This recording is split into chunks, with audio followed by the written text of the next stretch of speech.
Imagine the reality as an African of going to school to pick up your report card. Yeah. To every African in the room, they know to their parents, getting anything below an A means that you failed. Wow, we're doing great. So I'm Tanzanian, and in our school we follow the British syllabus. And so for those who don't know, the British syllabus goes A, B, C, D, E, F, and then U. U means so low below F, they call it ungradable or ungraded. It's kind of like a compliment to get something like that. That's quite a remarkable achievement. Anyway, the British people love making up stuff, as we all know.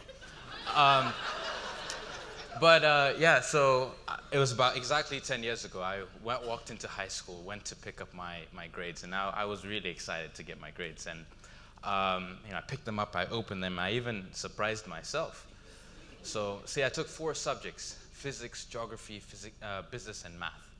And as I opened my grades, I started to read the report card, and it says, okay, geography C, business E, physics U, mathematics U. Now in that moment, I felt sad for a couple of minutes, but I was more concerned about the whooping I was about to get when I got home.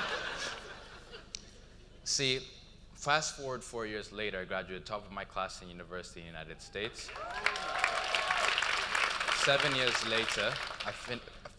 later, I got an MBA from Stanford Graduate School of Business, and 8 years later, finished an executive education at Harvard Kennedy School of Government. All of this on full scholarship. Now, to add to that, this isn't a story about getting good grades or going to reputable schools. However, it was more a journey about finding my purpose and what that means for me. Because when I received those grades, I was heartbroken and I was torn because nobody taught me at a young age that getting good grades would get you into university or that was a path for us. For additional context, nobody in my family history had been to university before. So my sister, who was 1 year older than me, was the first person in our family to go to university. So nobody said that you had to drive and work hard and do well academically to potentially go to university after that.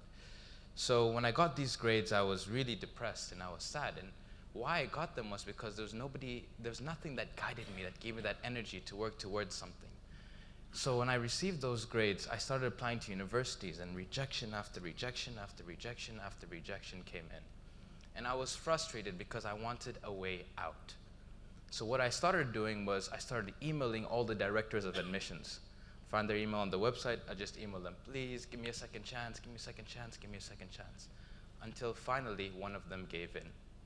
Got an email back and it said, we'll give you a 3-month trial period on academic probation. If you do well, you stay. You don't do well, you return home. So I went to my father. I said, hey, Dad. He's like, yes. Obviously with the disappointment. I said, yeah, so I got this 3-month trial period in the United States. And he says, 3 months for what? I said, oh, they're going to give you 3 months, and if I do well, I stay. He's like, 3 months, I give you 1 month. He says, if you don't do well, you're going to stay in the farm in Pangani permanently. And he's very serious about this. So I knew that this was my chance. So I moved to America for the first time to live there when I was 17. And I knew that all these people and individuals were betting on me. So I didn't want to disappoint them. So I wanted to work as hard as I can. After my first 3 months, I got my results. I called my dad. I said, Dad, I got my report card. He's like, great. Are you coming home? Because the farm is ready. And I said, actually, I got straight A's. He's like, those aren't your grades. Those are your friends' grades. I said, no, Dad, they're my grades. And so the school allowed me to stay an additional 3 months, and those 3 months turned into 4 years, and that's how I ended up graduating top of my class 4 years later. But it wasn't the aspect of doing well academically that got me. It was the underlying question that I had to ask myself all the time. What is my purpose? What does this mean for me? What does good grades mean? All it means is that I'm good at regurgitating facts over and over again, and that's it, and answering well on the questions and exams. It didn't mean anything for me as an individual. What impact did I want to create on the world? Those were heavier questions that got to me. And I realized this more when I got to Stanford Graduate School of Business. I started to sit in classrooms with people I look up to, with teachers and lecturers I used to read about in newspapers and magazines, and they're there sitting right in front of me teaching me. And I ended up working for the Bill and Melinda Gates Foundation during my time at Stanford. But as I was wrapping up, it only added weight to this question about what I wanted to do after school, or what I wanted to do with my life. So I was confused in this state. And as an African, we always have this interest of potentially going home. And we think about that a lot. So I was passionate about Tanzania and doing something back home. But when I talked to fellow Africans, you'd hear the same things over and over again. Go home when you are ready. Go home when you have more experience. Go home when you have a backup plan. Go home when you have enough money. These statements and phrases are things I guarantee a lot of you in this room have either told somebody yourself or been told by another individual. But these are the realities that we paint pictures of of what being successful looks like. It's like, oh no, don't go till you're ready. What does being ready mean to any of us? We're the youngest we'll ever be today. We're only getting older, and as the gentleman said earlier, we don't know when we're gone. You know, what legacy are we leaving behind for other people?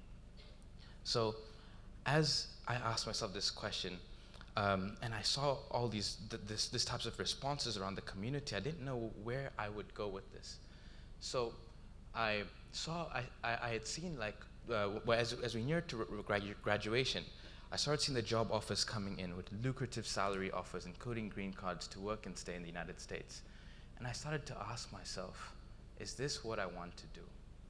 You know, there's a saying in Swahili, it goes, usitoe maji kutoka kisima na upeleke kwenye bahari wakati thamani yake kwenye kisima ni juu kuliko kwenye bahari, which means don't take water from a well and dump it into the ocean when its value in the well is significantly more than in the ocean.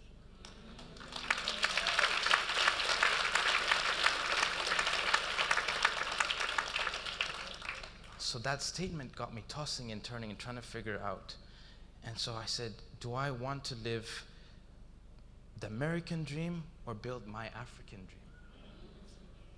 And this statement got to me a lot because I'm a man of faith. And I remember it was about a month before graduation, I called my mom. I said, Mom, you always told us, to whom much is given, much is required. But I'm scared. What if I fail? I've given all these opportunities in the United States. What if I go home after 3 years? Would that be okay? I knew it was a tough decision, and it makes me nervous, even the thought about it. But I knew it was the right thing to do. So I booked a one-way ticket home. And this was just over 2 years ago. And obviously I booked it back home to, you know, eat the free food at my mom's house, that pilau, which Jollof got nothing on pilau, but we'll park that for right now. Yeah, that East African pilau is something else. It's fire. I mean, if you really think about it, y'all just eat rice. But yeah. So when I moved back home, I didn't have the plan. But you know what got me to move back home? It was a conversation I had with somebody. I called in a Stanford alum right before graduating. I said, hey, look, I'm thinking about moving home. I'm not so sure if this is the right decision. And I was telling him how I had all these excuses. I was in the excuse game. I was like, this won't work, that won't work, I don't have money, you know. And he listened to me and he says, okay, if you don't have money, how much money do you need? I said, I don't know, $20,000. He's like, well, look, recognize the network of privilege you have access to. And when he said, I was like, well, what do you mean? He's like, well, if you got $200 here, $500 there, $1,000 there, you'll get to the 20,000. And I was like, oh, look, I don't want to ask my friends for money because it's going to change the dynamic. Then they're going to be like an investor and a friend. And he just bluntly said on the phone, sounds like an excuse. Sounds like you don't truly want to believe what you're working on. That was Fred Swaniker, the founder of African Leadership Academy. The moment he said that, I knew if I was going home, it needed to be a commitment. Of course, I didn't have the plan, but I knew I had to figure it out.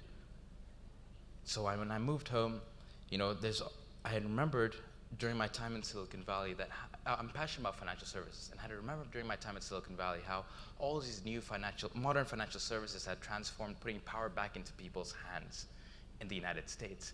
So I'd ask myself, what would this look like on the continent in Africa? See, East Africa is known for revolutionizing the mobile payments industry through M-Pesa, but that was 12 years ago. That's old. What does mobile money 2.0 look like? An industry I'm passionate about and care a lot about. See, if you look across the continent, there's 135 mobile money deployments. And according to GSMA, in 2018 alone, $321 billion was transacted on these services. However, the difficult thing is, when you really look into it more, people on the continent are charged 5% to 30% as transaction fees. It doesn't make any sense to me, and it frustrates me why the lowest income region in the world should get charged the most amount of money to transact money.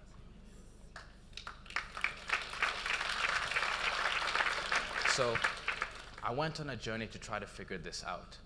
And it's important that you know, keep your ideas on the side, because what I had to do is fall in love with the problem to understand how we can fix this. So the first thing I did was interview 656 people across 3 months. And what I identified was 3 things. One, even though there's a growth in smartphones on the continent, not everybody has access to an active data connection because internet is expensive. The second thing is Africa is multi-SIM. According to GSMA, your average African owns 1.96 SIM cards, therefore multiple accounts. You know, it's cheaper to send on one, cheaper to call on the other, cheaper, you know, always looking for the deal.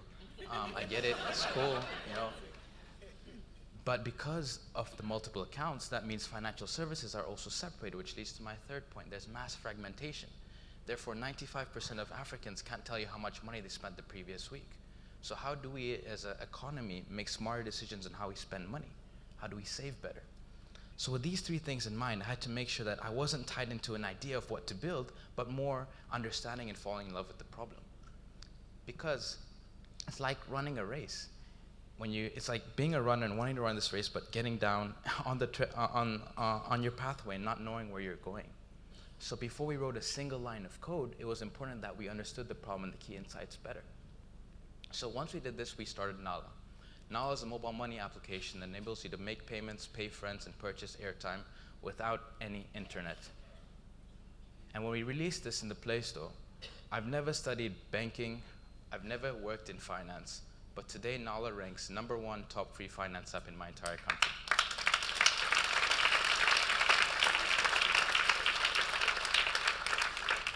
And within a year and a half, we've done over 1 million transactions in Uganda and in Tanzania. While many people find this successful, I always tell my team I think we're 2% where I'd like us to be. And so there are challenges about moving back home, such as social challenges. You move back home, he's not African. He talks with an accent. His Swahili sucks. And it's hard, it's frustrating. And you know, you get called into the central bank and somebody's yelling at you. It's like, don't teach me my job, I've been here for 22 years. And I'm like, isn't that exactly the problem? I was recently a couple months ago, I was in a country in West Africa. I was invited to, I won't name the country because problems might happen. I was in a country and I was moderating this financial services discussion and debate, and you know, I don't know a lot of like some of the phrases that people use commonly. So these 2 guys are just getting into it, and as a moderator, I'm supposed to look cute and ask questions like every moderator. So I'm there and they're arguing, and this guy stands up and says, do you know who my father is? And then, as a moderator, like the whole room went quiet, so I legitimately thought, so I said, okay, does anybody know who Mr. Tolu Lopez? And he pointed at me, he's like, you know, I've never been asked that question before. But it's challenges like this. But despite these challenges, moving back home has given me more than any other job offer could have done. I've truly found, I feel free. I feel closer to home. I feel like I found my identity of who I really want to be. While it is difficult, and while there are many frustrating challenges that are very trying and keep you up at night, And it's hard, especially in the world of social media, when you open Instagram and you see your friends who you used to work with enjoying and living their best life. And you're like, man, like, I'm out here with no electricity. I don't even want to like that picture. Skip. It's difficult. But I'm not here to tell everybody to move home. I'm telling everybody to find your purpose and find what that truly means to you. Because for me, yes, even though there is all these challenges, and granted, I don't really know what I'm doing most of the time, and those what-ifs still happen. Matter of fact, I probably have more what-ifs and concerns now than I did before moving back home. But I will say, there is a special feeling when you wake up in the morning and know that thousands of people transacted on a service and platform you built the night before. There's a special energy.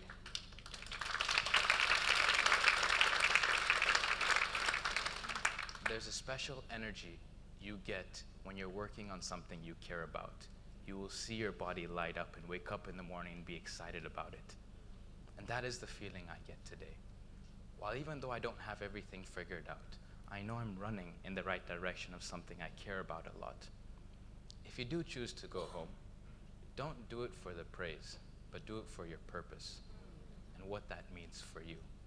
Because we live in a world today, a world of abundance, a world that is drowning in information, yet starving for truth and purpose. And us as Africans, we have a lot of work to do, whether it's from abroad or whether it's from home. It would be unfair for me to share this talk and end it without sharing about what made this all happen for me.